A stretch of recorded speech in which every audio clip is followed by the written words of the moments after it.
All right, perfect. All right, David, take it away. Thank you, Christine. My name is David Rose. On behalf of ACO's Programs Committee, I welcome you to our CASE collaboration. CASE collaboration is a free opportunity for members of the ACO. The goal is to provide connection and an opportunity to share perspectives on ADHD coaching approaches. If you are a guest today, thank you for attending. We're glad you're here. We encourage you to become a member of ACO if you haven't already. There are a few announcements before we begin.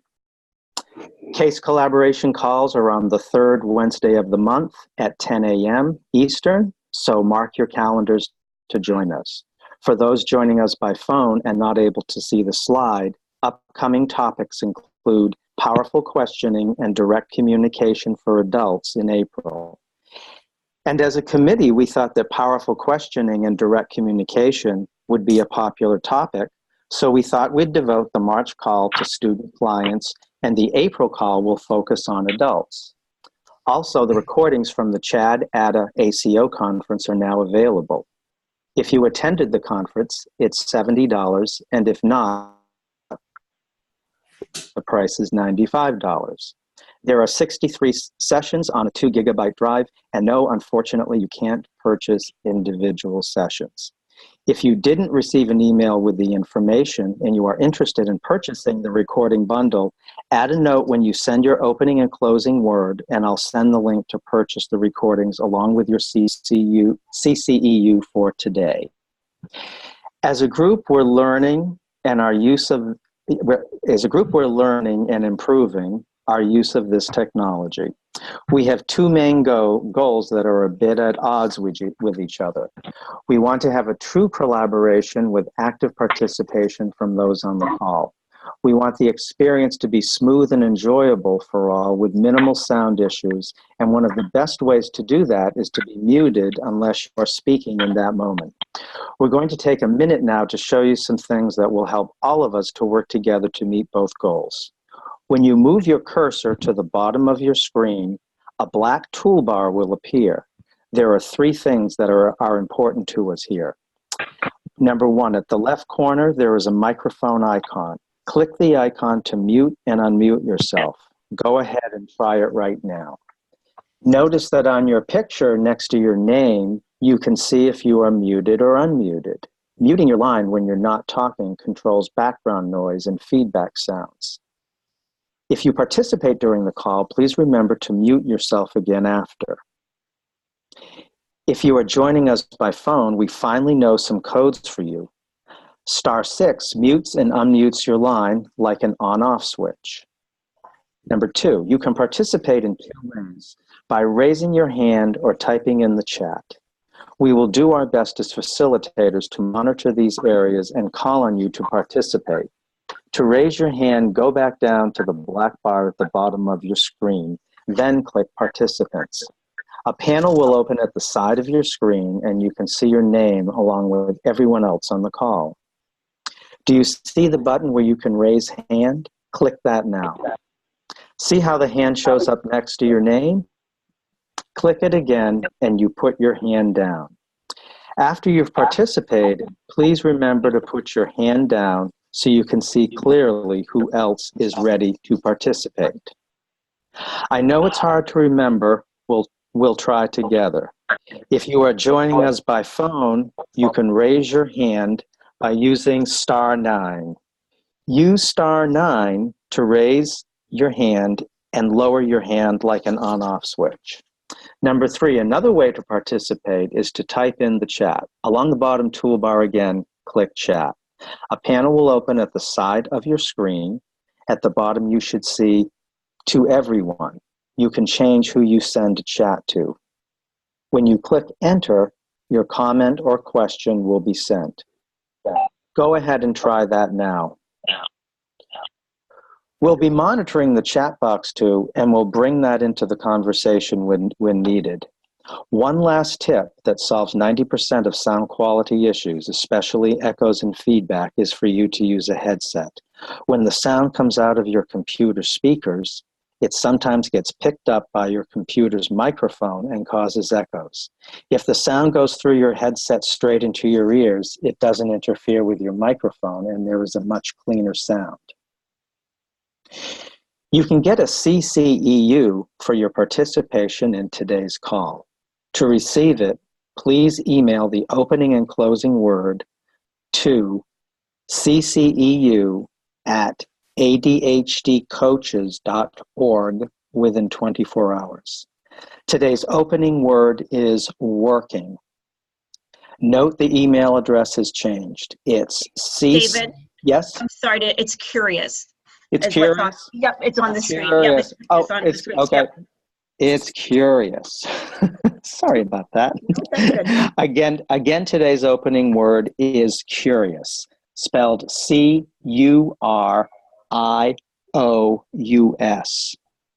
You might want to write that down for yourself. And if you have feedback for us, or you want the link to purchase conference recordings, add a note to your email and we'll be sure to see it.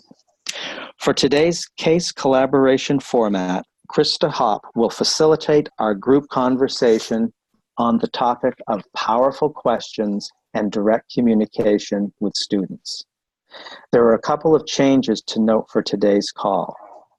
We typically structure this hour by first exploring the month's topic and then bringing in case scenarios.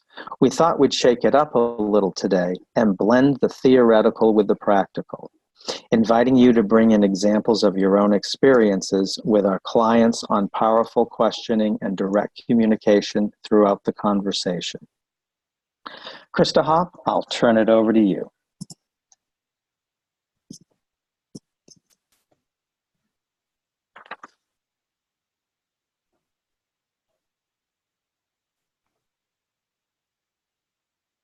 Krista, you're muted. Yep. You're muted, Krista. I'm sure that was a lovely introduction. Thank you, Anne Marie. Hi, everyone. I'm Krista Hopp. I'll try it again.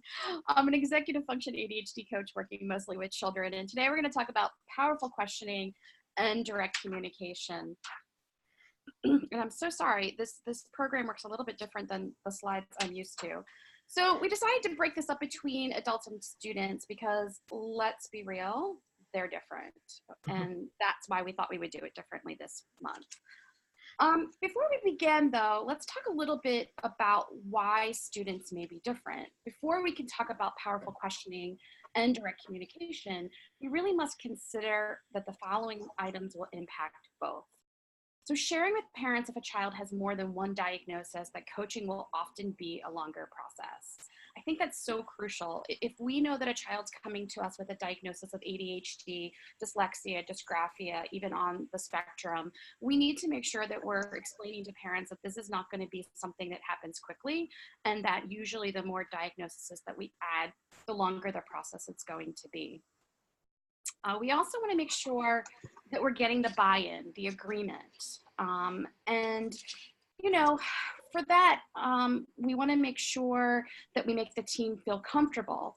So I'd like to ask all of you, who is speaking to the client or the teen or the child before they even have that, or during that exploratory process, and who is waiting until the intake process? If anybody wants to volunteer. This is Faith. Okay. I always raise this issue on the first conversation over the phone with the parent who's inquiring. And will you actually talk to the child during that first call, Faith? No, normally I have a parent calling. First of all, I don't work with children younger than, preteens. Okay. But I've never had a child initiate a call. It's always a parent. And typically I don't talk to the child until I start with a consultation. I don't just jump into, ongoing coaching, but I always encourage the parents to invite the child to look at my website and to talk to me in advance if they have questions. They do want to look at my website sometimes. I've never had a child, in my case an adolescent, want to talk to me before the consultation when we meet in person. Anybody else want to provide any answers? This is Christine. I guess I play it by ear. I think if I have a very reluctant student whose parents are kind of pushing them to do coaching, and the student is willing to have a conversation with me beforehand, I will do that.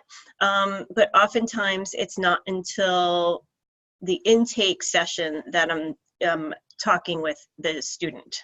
And then a follow-up question would be, or what types of things would you discuss with that child if you're comfortable with the coaching process? Yeah. Does anybody want to give us an idea of what you do there? Kathy has her hand raised. So Kathy, why don't you unmute yourself and either add to that comment or the one prior? So before the whole, before I get contracts signed and I give them all the paperwork to fill out, and before I look at the neuropsych eval, I have the parents, when young children, I always work with them in person, have the parents and the child come. And I'll tell the parents, if the child doesn't like me, it's not going to work out. But I do tell them that most kids do like me. But let's see how they feel. Because if the kid is sitting there with their arms crossed and they got a puss on their face, I'm not getting in. Now, sometimes that's because they're annoyed with their parents. When the parents leave the room, they say to me, "Oh my God, they're so annoying." Not me, it was them. So that's where I go. But before, I go over all the paperwork and everything, let's see if this could work. Mhm. And then the parents will call me and they'll say either yes or no.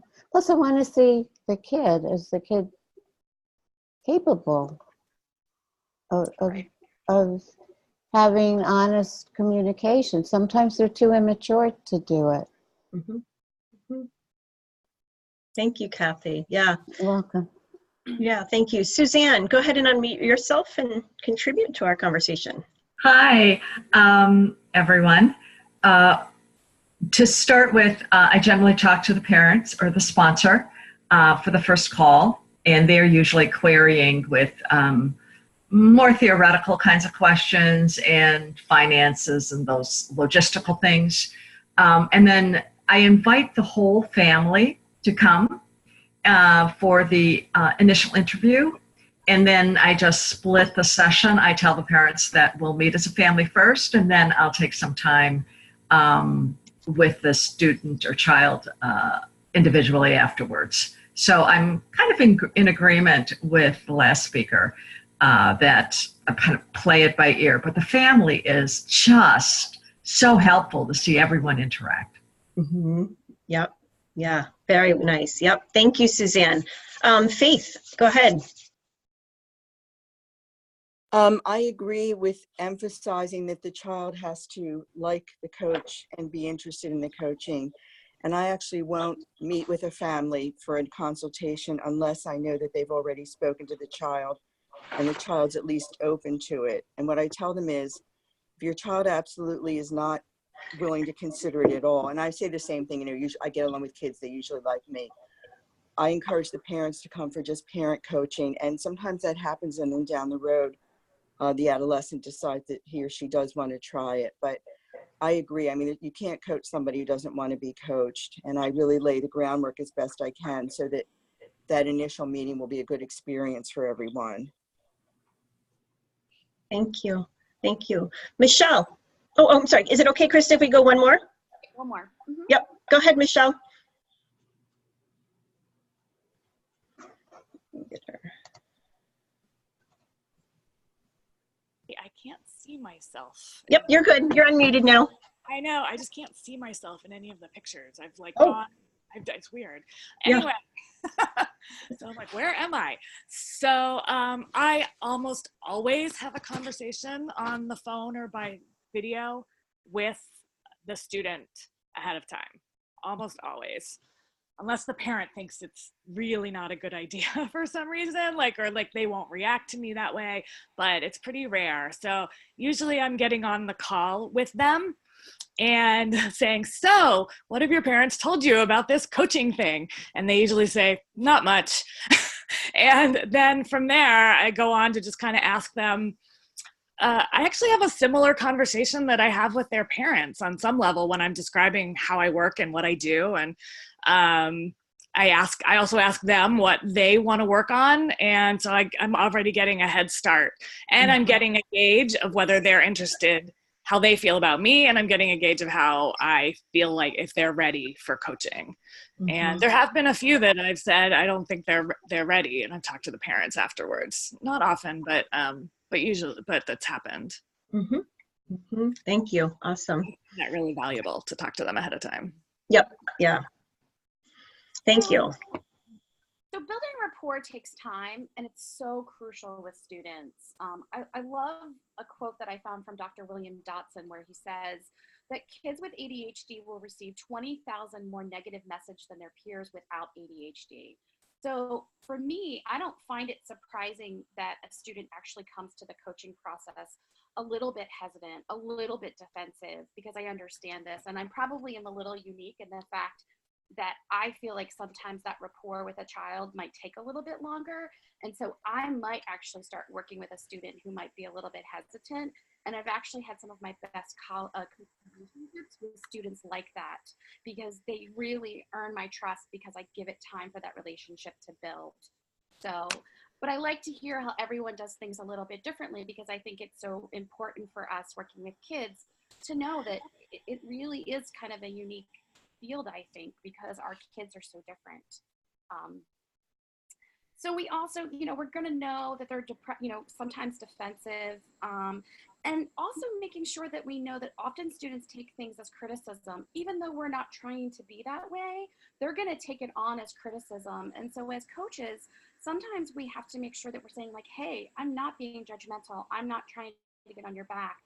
I just want to, kind of let's talk about this a little bit, or something like that, so that they can understand that the conversations are not automatically coming from a point where you did this wrong, you need to do it differently. And as coaches, we tend to be like that naturally, so it's usually not an issue. Also, while building this rapport, how do we manage updating the parents? Probably the biggest challenge I would say that we have working with children. So would anybody like to answer how they kind of conquer that challenge of keeping parents updated, but also, building that rapport with the student?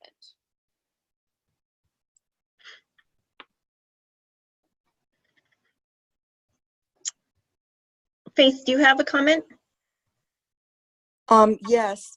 Perfect. I used to have a system where at every appointment, we either met with the parent at the end and the student provided the update, or I would review with the student how he or she wanted to update the parents. But for a couple of years now, I only work with students if the parents are also coming from coaching. And that's, you still have to be careful, but I'm very clear that I don't go back and forth between parent and student on what they're sharing with me unless there's a special situation and everybody agrees. And what we do instead is we have periodic family coaching sessions where we all come together, and in between I'm coaching the parents or one parent and child individually on how they want to communicate with the other. And I have found that works very well. And also, just on the comment about students being hesitant, I've never had a student come bounding into my office saying, I am so thrilled about having a coach. I mean, maybe it will happen someday. But I find that if they're at least open to trying, which is virtually always the case once they do come for a first appointment, I agree with everybody else. You need to work yourself into the situation, and keeping that confidentiality, I think, is a very central piece, and especially having the student feel trust in the coach. Thank you. Thank you very much. I'm sorry, Michelle, do you have a comment for this?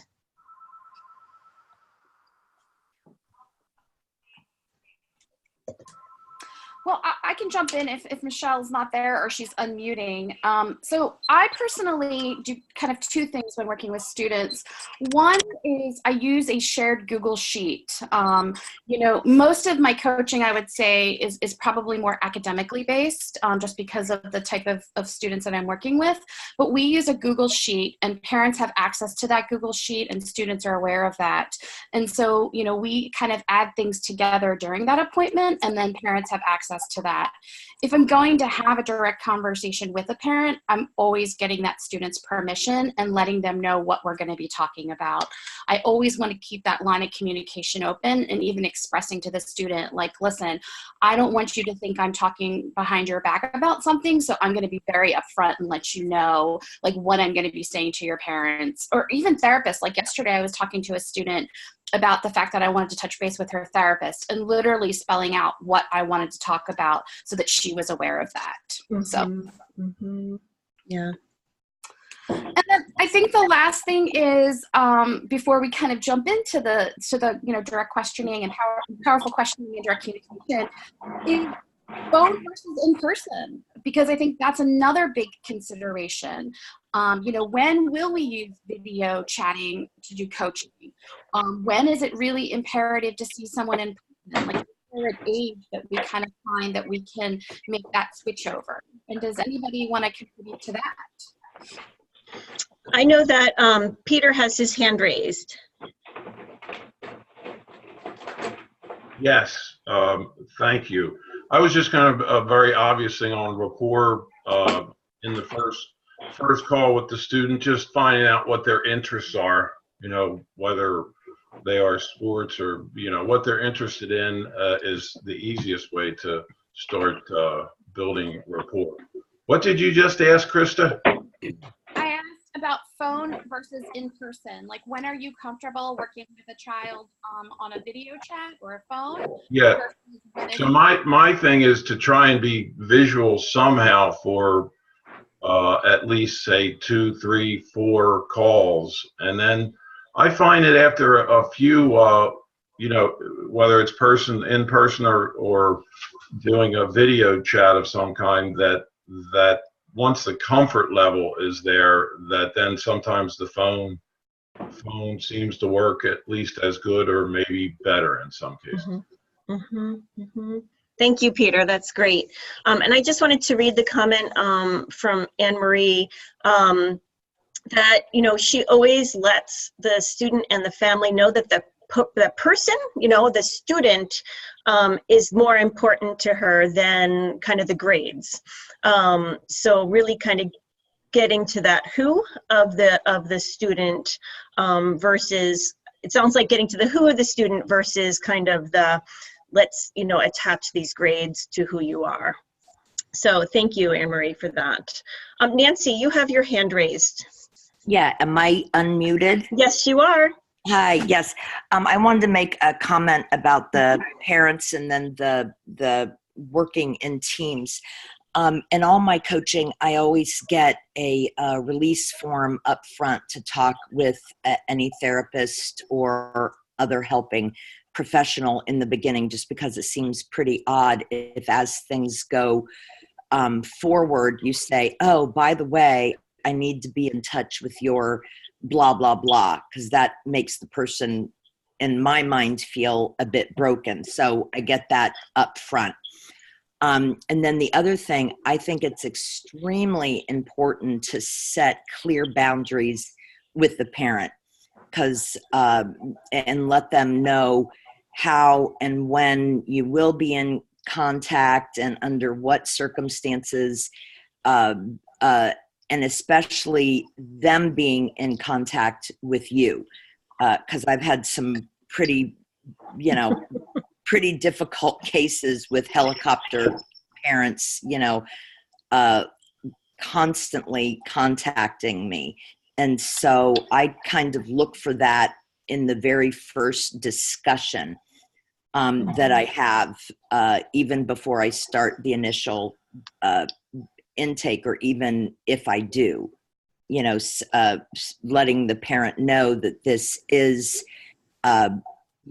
client-centered or what have you, and that that this is their chance to back off and blah, blah, blah.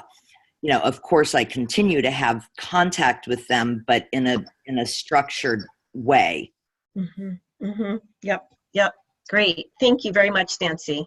Appreciate that. Krista, we're about halfway through the hour, so if you want to go ahead. Yes, I am. Yep. So here are the ICF core competencies. We have active listening, power questioning, and then direct communication. And, you know, today we're going to focus on the powerful questioning and direct communication, but just kind of being realistic that we have to make sure that we, you know, realize that active listening is actually the precursor to both of these. So what is powerful questioning? You know, what comes to mind when you hear this topic? Would anybody like to volunteer an answer? What aspects may be included if you think about powerful questioning? Peter, do you have your hand still raised? No? Okay. Okay. I'll move on to probably the one topic I see the most. And, you know, I kiddingly sometimes say to some of my colleagues, I'd love to count how many times I hear I don't know in a week. Like, I feel like that's the number one answer I sometimes get from kids. So how do we get beyond the I don't know? You know, so does anybody have a really good strategy or technique that they use when they don't want to get that I don't know answer? Yeah, and I want to also back up and see, Anne-Marie, did you have a comment that you wanted to put into, you know, what is powerful questioning? Yeah, for me, I know that I've hit on a powerful question when the person looks at me, and this is for adults and students. They're like, oh, and you can see that, like, they don't respond, I don't know, but it's making them really pause and think, and it's engaged them somehow. So. Yep. I love that. Yeah. I sometimes you can kind of see it again, like that, the facial expressions for a powerful question. You know, sometimes they'll say, oh, that's a really good question. And then, you know, you've probably opened up a door. But then they'll smile. Like a lot of my students, if I ask a question, and they'll get this little like smile on their face. And that's kind of my, you know, my cue that, oh yeah, maybe we're opening up a different door here. For some of my students, I've actually moved beyond I don't know, and they're like, you know, I know you're looking for a certain answer. I'm just having trouble coming up with that one. You know, like it's like they're like, I should know by now, but I'm not really quite sure. Yeah. Yeah. But I know Suzanne has her hand up. So would you like to contribute to the powerful questioning, or I don't know? Oh, thank you, Krista.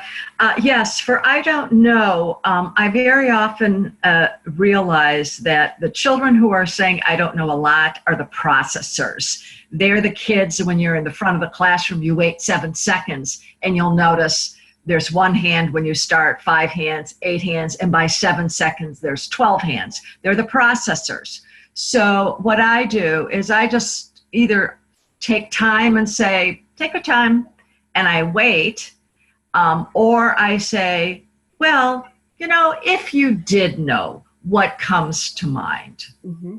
Mm-hmm. Yeah, very nice, Suzanne. Thank you. Thank you. And Keith, go ahead. Yeah, this is where, and you know, maybe it's coaching presence, but being really comfortable with silences. So I do most of my coaching on the phone, and I can always tell when a powerful question hits when I'm running back to my computer to make sure the call hasn't dropped. Yeah. Right, and that's taken years. I mean, you know, I think I'm probably up to 20 or 30 seconds before I worry that the call has dropped, whereas when I first started, it was like 5. Yeah. But so that's how I can always tell a question has hit, when it's just like, oh, the line went dead. Yeah. I love that. I love that. Go ahead, Anne-Marie. For some people who tend to answer, I don't know, sometimes it's a big insight, that first meeting that you have with the parent and child. If that parent is always answering for the child, if they're correcting them, you know, if that dynamic seems to emerge, I'm likely to look for more signs of anxiety and perfectionism. Like, they don't want to risk answering because it might not be what the coach is looking for, and I'll be wrong. And, you know, so it's safer to say, I don't know. And it's their way of just kind of checking out and distancing themselves from the process. Yeah, I love that. And sometimes just, you know, saying to them, how, you know, what does it feel like to not know? Or what do you think might be getting in the way of you knowing? Sometimes that can help them work around. I mean, I know one mentor teacher that I had, our mentor coach, she said, okay, you get 3 I don't knows per session. And then, you know, we have to kind of work around that, you know, so kind of made it a little bit of a game in a way to kind of take that pressure off. Faith, go ahead.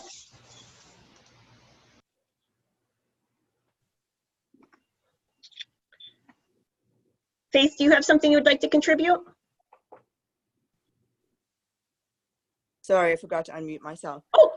In the very beginning, I talk about coaching as a safe laboratory and that all answers are fine. And, you know, if an experiment works, we build from there. And if something isn't clear, we work from there. And I really emphasize safety. And I also work from the beginning with clients about what will help them center. I don't necessarily use that word, but something that, you know, will help them, whether it's their breathing or putting their feet on the floor or whatever. And then if I ask a question, as Keith said, I do some of my coaching by phone, some in person.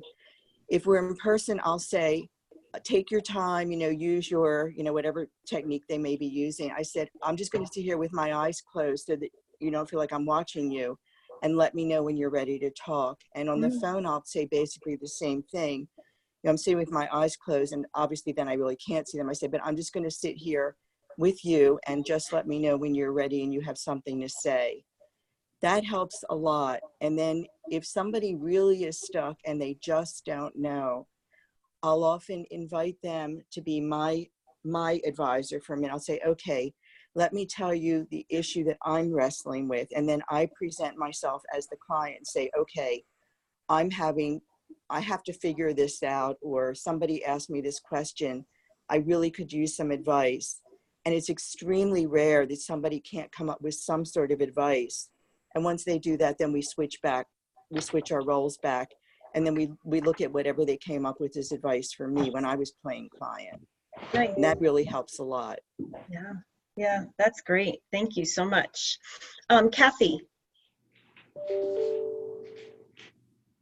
So I know I'm asking powerful questions when my clients cry, and there's sometimes a lot of crying.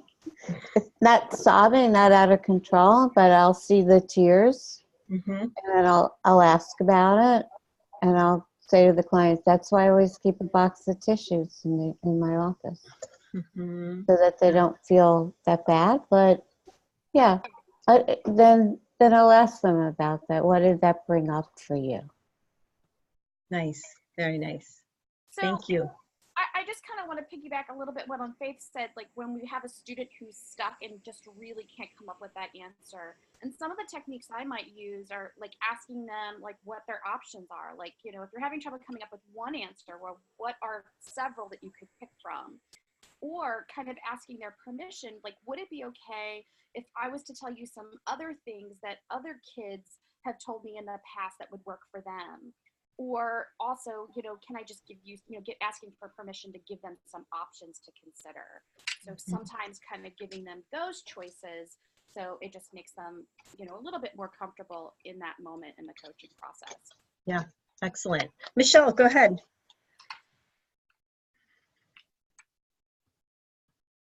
Hi.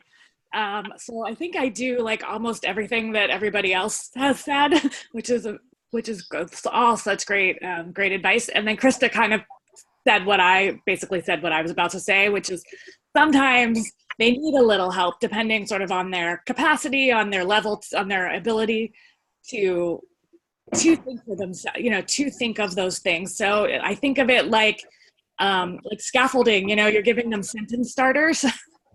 So yes, after asking their permission, is it okay? Can I share something? Can I share some ideas? I'll give them a couple of ideas, and I said, or something else. So I'm always adding the or something else.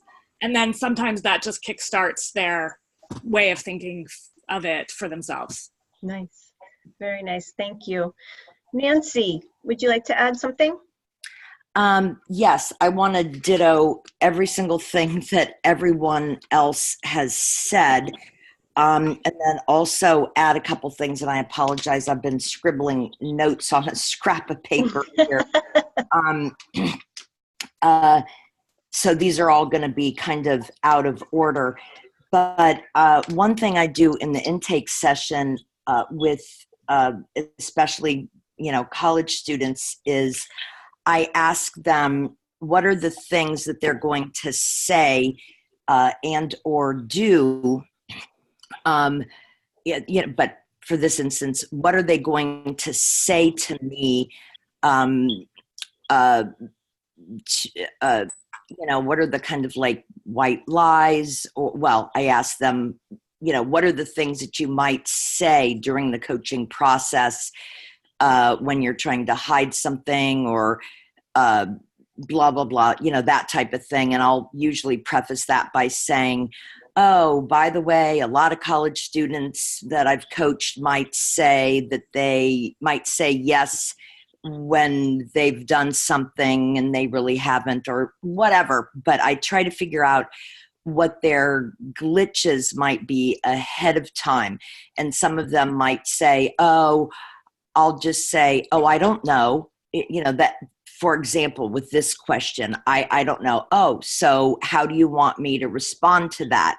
And then they'll say, you just tell me back, yes, you do, or what are you hiding? That type of thing. So that might be one example of how I might handle this. The other is if I like to get a neuropsych, if there is one ahead of time, to find out if they are a slow processor or an auditory, delay or what have you, in order to give them time or to know what types of questions to ask them. Because maybe it's the type of question that you ask with that particular student with their particular learning style that might elicit an I don't know question. And just the same as observing them with the parents, that also might be what the first person said, and it also might be a way of stalling or hiding, like I said earlier. And that leads, even if you haven't looked at the neuropsych or don't know the student that well, it depends on what question you've asked. And so no matter what, I might ask back, well, what question haven't I asked, or what question would you have me ask you? Yep. Thank you, Nancy. That was great. That was great. So here are the ICF PCC markers for powerful questioning. And we thought, it would be good to kind of, the two that kind of stood out to us when we were reviewing this would be, how can we help our students think to a new or expanded way of thinking? And then also, how do we ask those clear, direct, primary, open-ended questions? So those were the two of the things that kind of jumped out to us. We've all kind of hit on this power of pause. We all know the power of it. These are actually pause buttons that my students have actually created out of Model Magic. It's something I often do with them, and they really love it. I've even had high school students do it, and they enjoy it. But I've heard processing speed, so I think it's really great that we consider the processing speed of our students, because most of them will fall in that below average range. Also, working memory, that's the other big one. Because if our student is not grasping everything that we're asking them, they're not going to be able to remember it to answer the question.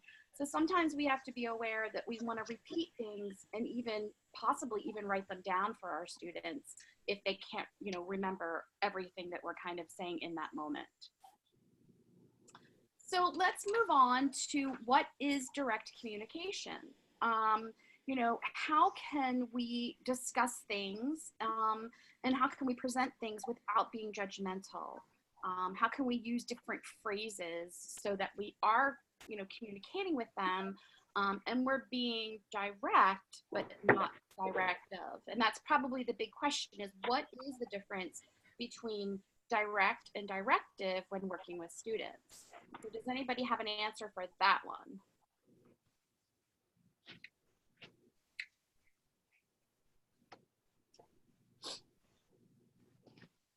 Faith, go ahead. Yeah, I say up front and repeatedly all through coaching with kids and adults, if I'm throwing out something like, let's say somebody's really stuck and, we've done everything else and they just can't come up with anything, then I'll say, okay, well, here's something, but I'm simply throwing it out to give you a baseline to react to or to juggle to jog your own thinking. So I'm very clear about making a distinction if I'm saying anything that could potentially be taken as like a recommendation or suggestion, to say it's just a starting point to help you think and give you something to react to. Nice, very nice. Thank you, Faith. What the hell? Going to. Anybody else?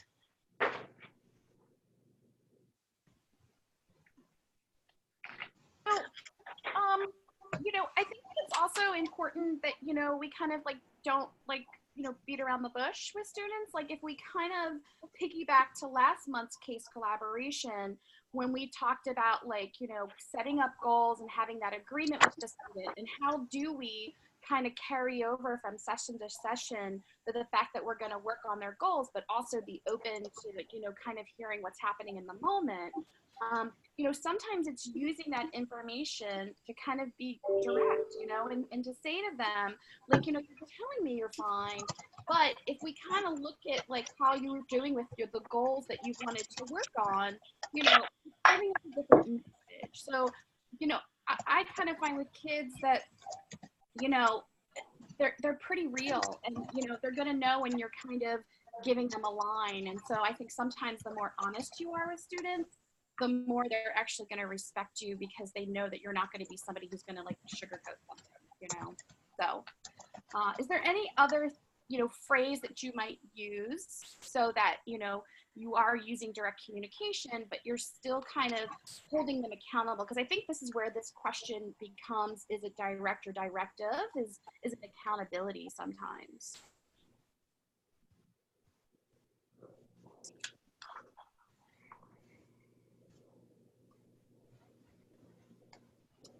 Not, I can move on to the next one. So with the ICF PCC markers for direct communication, one of them that kind of jumped out to us in this one was that agreement piece, setting up with the student how we communicate, how do we kind of set that foundation for how we're going to coach and how we're going to have that direct communication.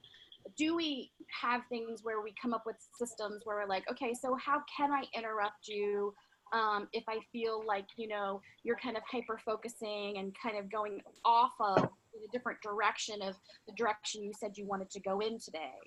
How does the flow of our conversation work? When I first started working with a middle schooler several years ago, he was someone who just kept on going into different topics. There was which was fine, but we weren't getting anywhere with the coaching process. And we actually started using the time timer where he would have so many minutes to talk and then I would have so many minutes to reply. And, and through time, we built that time so that the conversation got to be longer and longer, and that really worked. And then, kind of talking about that power of pause, that silence. Sometimes it's okay for us to sit here and be thinking about what we're talking about and not necessarily having to have that answer. Does anyone else have phrases or techniques that they use when they're looking at that agreement piece, that foundation piece for direct communication? Yep, Krista, I know Nancy does, but I just want to do a gentle reminder to mute yourself if you're not talking so that we have a clear recording. We are getting some feedback and we just can't see where it's coming from right now. So if you're not muted, if you don't mind doing that, so we can have a clear recording for our website. Nancy, could you unmute yourself and go ahead and contribute? Sorry, I'm having a hard time figuring out how to raise my hand here. Yes, I depend heavily on number 3 here. Coach uses the client's language and then, whatever, and clear and concise. I try to do all of this, like I said earlier, in my intake. How do you want me to communicate with you? How do you want me to respond? All of that. And I try to reflect back their exact language as much as possible. Mm-hmm. That's great. Yep. Thank you, Nancy. Anybody else? This is Kay. Yes, Kay. This kind of goes back to the last one, but also sharing observations, I think, with kids is really a good idea because they kind of are clueless sometimes. And I mentioned when we were preparing this, there is a guy named Ross Green who wrote Lost at School, and he has a process. And the whole idea is to get the kids to own the situation because they're very used to everybody else owning it. And so we usually have some kind of evidence. Like maybe a grade or something. And so the thing is, the language is, I understand, blah, blah, blah. And what's up? And with some ages of kids, I just think that word what's up works really well. And then we would oftentimes have to give that wait time because maybe they don't know because they're not used to being the one who's defining the issue.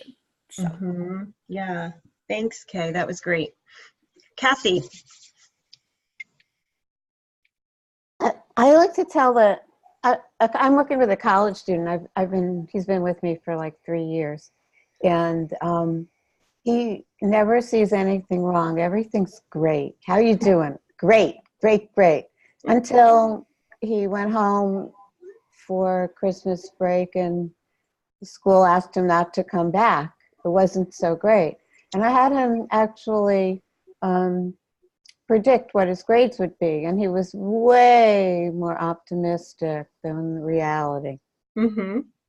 So when he tells me great, great, great now, I tell him I'm noticing you're doing that thing, that great, great, great thing. And is it really great or do you want it to be great? Because what I'm noticing is sometimes you think it's great and it's not great. It's not good at all. Yeah. Yeah, I love that, Kathy. And just to piggyback on that, I'll often talk about the brain a little bit in some of this direct communication piece and talk about that positive illusory bias. Even with my high schoolers, and thinking things are, or they have things under control more than they really do. And so I'll bring some of that language in as part of, asking them if it's okay if I share, with them something I've been reading about, or however I introduce that. But yeah, it kind of goes exactly with what you were talking about, that, oh yeah, everything's great, got it down. I know, Krista, did you want to do this one before we take one more comment? Yeah, because I think this actually is kind of piggybacking on a couple of things that I've heard. So what does it actually look like, powerful questioning and direct communication in everyday coaching? And I loved what Kathy said, when we share observations with our students, like you're saying you're great, great, great. And it was so funny. I saw, as I was looking at the people who were attending, I saw so many heads going, yes, yes. Because we all kind of experience that. Yes, I'm fine. Yes, it's great. And then, the writing on the wall is very differently. So how do we, share those observations, asking permission, can I tell you kind of what I'm seeing?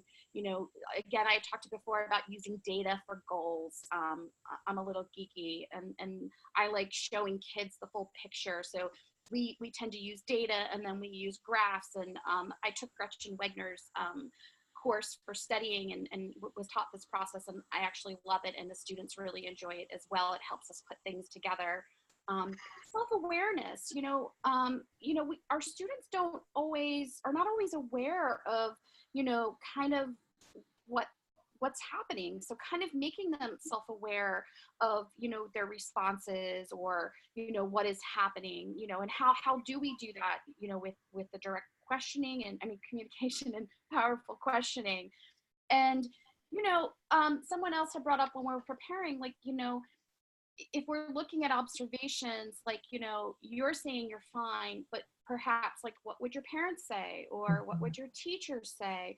And not coming from a point where we're trying to shame them, because that's never our goal. Obviously, but again, bringing that self-awareness, like, you're saying you're fine, but if we were to ask your teacher, I think your teacher probably would say differently, because they've asked you to leave school, So, sometimes we kind of have to do that in this gentle way, but we still have to do it. Mm-hmm. And then I'm just going to kind of summarize these really quickly and then open it up. How do we help our students consider new ways of doing things? I think using flexibility in our coaching is a really important concept. I like to use different activities. I'm pretty hands-on with the students I work with, and we even like do different activities that like kind of talk about like building narrow pathways and why that's so important with flexibility. And giving options, again, getting away from that I don't know, like, here are some different ways we can try it, like, so here are your options. Do any of these seem like something you might want to try? And then lastly, how do we as coaches balance powerful questioning with direct communication? I mentioned earlier being honest. I think that's so important.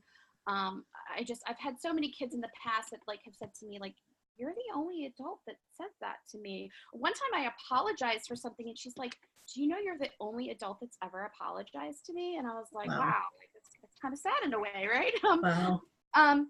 Not being another adult that's telling a kid something, right? I think it's so important that when I'm working with students, it's like, hey, I don't want to be your parent who's telling you how to do this. I don't want to be a teacher, but I will tell you that if this is the change you want to make, like, this is why, like, this is what's happening in your brain, and this is what we want to do differently if you do want to make that change. I had a student who I signed up a couple of weeks ago whose goal was, I want to get better grades because I want to get into college. Okay, well, what does that mean? Like, what would you like to change about your grades? If we look at them, what is the thing you want to do differently? And then she said studying, and I'm like, okay, well, do you want to use research-based methods that will help you learn how to, study this information and learn this information? So again, being open and honest, but then, giving them that power to kind of make these decisions with that information. Mm-hmm. And Christine mentioned it. We're both big on the brains. I think it's so important for students to understand what's happening in their brains. So, making sure that we're including that brain education so that students, again, understand we're just not another adult telling them to do something, but explain like why developmentally it's so important for them.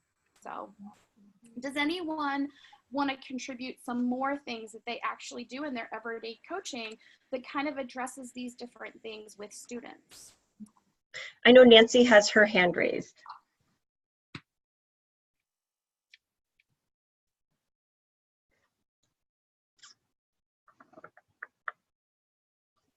Nancy, did you have something more to contribute?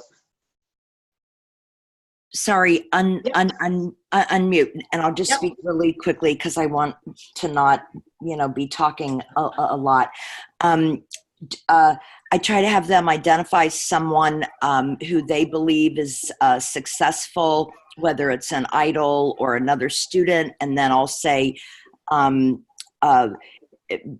how would they behave, or is this how they're behaving, whatever. The other thing is I do bring in a lot of my experience coaching other college students, and I'll say, oh, this is something typical because that other college students do. Is this something you might do? Because it kind of helps end the blame and shame that they give themselves, and they'll say, oh, really? Well, that's what I do too. And then I also really, throughout the coaching process, try to keep saying, remember, I'm not your parent, I'm a partner with you, blah, blah, blah. And then I also try to really help them understand how their ADD affects them, getting stuck in the moment, forgetting the consequences of the past, the goal of the future, being impulsive. And then I try, and then sometimes I'll randomly send them eyeballs, like, okay, I'm watching you, or, weird things. So I try to kind of, like you said earlier, speak their language. And then sometimes I'm just really brutal and say, well, okay, looks like you don't need a coach. Looks like you can do this on your own.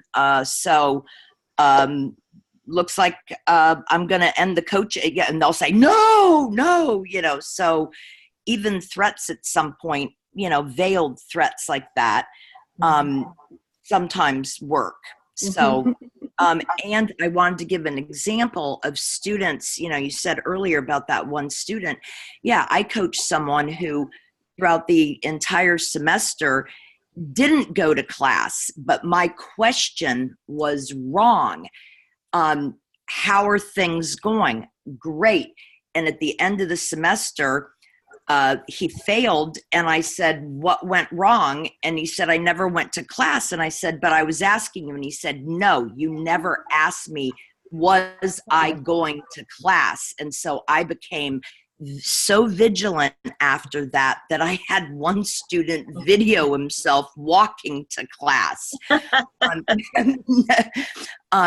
then but this last student who I coached, she was so honest. I said, well, what's a tendency? Oh, a tendency is if I'm, I'll say that I did my homework and then I won't do it. And I said, well, how do you want to be accountable to me? And she paused and thought. And then she said, I need to send photos to you of my done homework. So I try to get to the point where the student and creates their own accountability, and it's unreal the accountability that they will create for themselves. And then of course I'll say, well, how, even if I don't stop there. Well, how will I know if it's your homework and you aren't copying your roommate's homework? No, I'll show you. This is my handwriting, so I just go all the way down because I never want to be held holding the bag again for someone failing class. Okay. Yep. Thank you, Nancy. I just wanted to read Kay's quick. It says all ages of kids seem to like the brain information and the idea that they can make some changes in their brain. It gives them opportunity to educate and gives them an opportunity gives us an opportunity to educate, and then gives them an opportunity to buy in. And you can get little brain neurons on Amazon. Krista and I use these. And if you're working with younger kids, My Fantastic Elastic Brain is a great book to do with them. And there's a ton of ideas to do on Pinterest. So that's what I wanted to add really quick. But David, it's the top of the hour. Could you just quickly give everybody the closing word? Actually, I'm going to go ahead and do that. Okay. The closing word today is going to be together. It is, I'm sorry, today's. No, it's understanding. Yep. Understanding. Sorry. Understanding. UNDERSTANDING for those of you on the phone. And you can send your words to cceu@adhdcoaches.org. So, and then just be aware that next month in April, we're going to have powerful questioning and direct communication with adults. And then in May, we're going to have managing process and defining accountability with our clients. So for those of you that have to leave, we just wanted to make sure that you got that information. But if you guys want to stay around for a couple more minutes and give a couple more comments, we can do that as well. And we really do appreciate everybody's participation. So yeah, thank you so much, everybody. Rich conversation today. Yes, absolutely. Okay. Well, any lasting comments?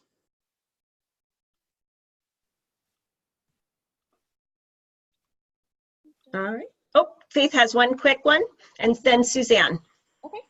I was thinking about everybody's points about bringing up the neuroscience aspects, and I agree. And it just occurred to me, another thing is sometimes helpful, I find, when people are really stuck. I'll say something like, you know, we've talked about any degree of stress makes it harder for our brains to function and neurons to communicate. And so just check inside and see if there's anything like that getting in the way. And if so, what can we do to help your system feel a little calmer and safer so that your neurons can connect better? Nice. And that's something that really helps because it kind of depersonalizes it. It's not like I'm stupid or I can't do it. It's just, okay, my brain's having a little trouble here. How do we help my brain work better? Mm-hmm. Love that. Thank you so much, Faith. Suzanne, go ahead, unmute yourself. I have a question in terms of connecting with other people on this call. Mm-hmm. How do I go about doing that if I want to ask Faith Halter a question or check in with Krista Hobbs later? Yeah, so that's a really good question, and I'm not sure I have the ideal answer yet. What is going to be happening soon is on the new website, there will be kind of some sort of forum or community board where I think you'll be able to connect with coaches more easily.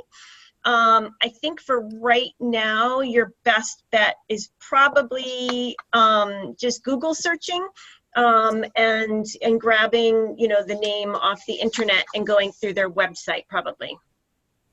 All right, thank you. Yes, but that's a great question and something I can also bring up and start looking into because I do believe there's power in numbers. And so having that opportunity to be able to connect with people, you know, I think it's a wonderful idea. So I will add that to my list of topics for the board meeting. And I wonder, Yep, go ahead, Anne-Marie. well, I wonder too if, you know, while we're here in this moment, and I imagine that there's some immediate top of mind things that you might want to communicate fairly, you know, soon after the call.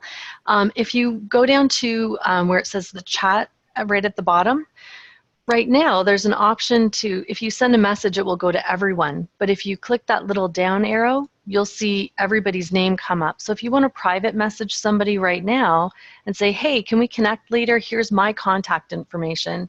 And then, you know, they can reach out to you so they don't feel on the spot maybe to provide theirs right now. I'm just trying to think of respectful ways to invite conversation, you know, of course, acknowledging among all of us that there's no obligation to. If you just have super full plates right now, we all have, you know, been through those seasons. So, you know, just an understanding that we're, you know, we have freedom, yes or no, all that stuff. And, you know, there looks like there was a great conversation happening in the group chat about college students in the brain too.